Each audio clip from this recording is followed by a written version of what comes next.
Assalamualaikum warahmatullahi wabarakatuh. Kembali lagi bersama Al-Faqih di pelajaran sejarah kebudayaan Islam untuk kelas 9. Nah, kali ini yang akan kita bahas itu adalah tentang pengaruh Islam terhadap peradaban Nusantara. Nah, di episode sebelumnya itu kita udah mempelajari tentang proses masuknya agama Islam ke Nusantara.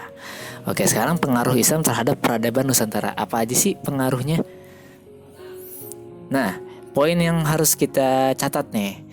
Pertama, dakwah Islam pada masa awal itu lebih bertumpu pada usaha saudagar secara perorangan. Namun, ketika mereka telah berhasil masuk ke elit penguasa, dakwah Islam berkembang pesat. Nah, maksudnya itu awalnya itu kan Islam itu dibawa oleh para pedagang atau saudagar dari Persia, India gitu kan. Nah, akhirnya ketika mereka mulai berkecimpung di Nusantara, bahkan banyak ulama-ulama juga yang jadi penasehat-penasehat elit politik, elit penguasa. Nah, Islam makin berkembang pesat tuh di Nusantara. Oke, poin kedua tuh apa? Hal ini turut memberi saham yang sangat besar terhadap perkembangan agama Islam dan sekaligus kebudayaan di tanah Nusantara. Nah, karena biasanya kalau pemimpinnya itu udah Islam, itu pengikutnya bawahannya itu ngikut gitu. Jadi nggak heran kalau ketika penguasa itu udah jadi Islam, bawahannya ngikut jadi Islam. Nah, kedudukan ulama di saat itu kayak gimana sih? Nah, yang ditugasi sebagai penasihat kerajaan atau hakim dalam pemerintahan semakin membuat penyebaran agama Islam ke daerah lain. Oke, mereka mencetak kader-kader dai yang diberi tugas sebagai mubalik untuk daerah-daerah yang jauh.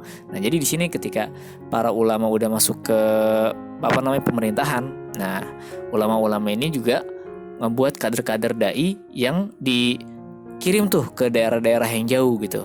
Untuk apa? Untuk menyebarkan agama Islam juga. Oke, lanjut.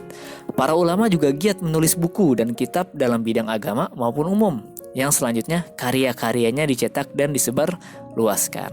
Nah, pemikiran dan gerakan para ulama yang mampu menyadarkan masyarakat akan kondisi keterjajahan dan memberikan kontribusi yang berarti bagi perjuangan melawan dan mengusir kaum penjajah.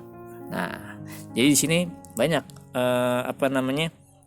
kontribusi para ulama nulis buku agama umum yang karya-karyanya itu disebarluaskan, dan ini juga sangat-sangat mempengaruhi penyebaran agama Islam, apalagi ketika masa penjajahan. Nah, jadi selain menyebarkan agama Islam, mereka juga turut berjuang untuk kemerdekaan di Nusantara.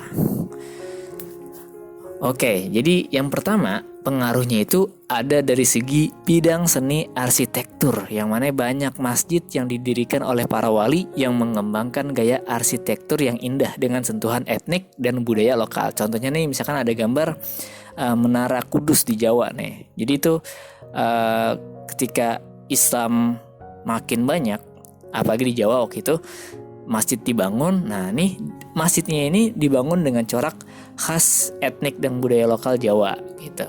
Makanya masjid ini jadi cagar budaya juga kan. Lanjut ke bidang seni dan budaya. Nah, hal ini membangun keharmonisan antara budaya atau tradisi lama dengan ajaran Islam. Misalkan di sini ada wayang. Nah, wayang itu merupakan peninggalan tradisi lama yang diolah dan diterjemahkan kembali oleh para wali dengan mengganti isinya dengan ajaran Islam. Nah, pasti ini udah sangat populer kan di kalangan kita sendiri. Oke, lanjut aja biar cepat. Selanjutnya, dari segi bidang adat istiadat. Nah, pengaruh Islam itu diantaranya adalah ucapan salam kepada setiap muslim yang dijumpai atau penggunaannya dalam acara-acara resmi. Jadi kebiasaan tuh, entah itu lagi acara resmi formal maupun non formal, itu biasanya ketika pembukaannya pakai salam, Assalamualaikum warahmatullahi wabarakatuh gitu. Nah, itu merupakan salah satu pengaruh dari pengaruh Islam dalam kebudayaan Nusantara. Oke, lanjut. Dari segi bidang politik. Nah, kalau di segi politik ini ada konsep Khalifatullah fil ard dan Zilullah fil ard. Nah, yang mana kedua konsep ini diterapkan pada pemerintah kerajaan Islam Aceh Darussalam dan kerajaan Islam Mataram.